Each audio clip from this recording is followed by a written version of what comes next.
Pour Steve Briouat, pas de doute, le compte y est et son budget tient la route.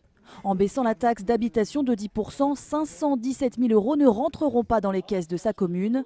Mais l'élu FN assure quand même qu'il va trouver l'argent ailleurs, en renégociant les abonnements téléphoniques de la municipalité par exemple, ou en réintégrant certaines prestations qui étaient déléguées jusqu'alors à des entreprises privées.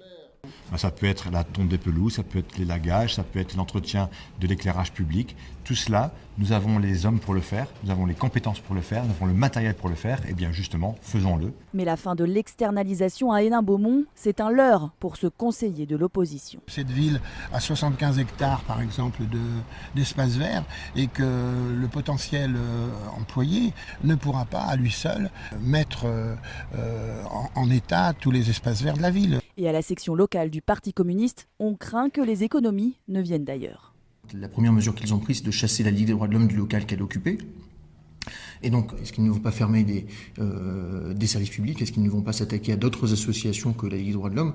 Nous, on a de vives inquiétudes. Épinglée à plusieurs reprises par la Cour des comptes, la dette d'Hénin-Beaumont s'élève à plus de 30 millions d'euros.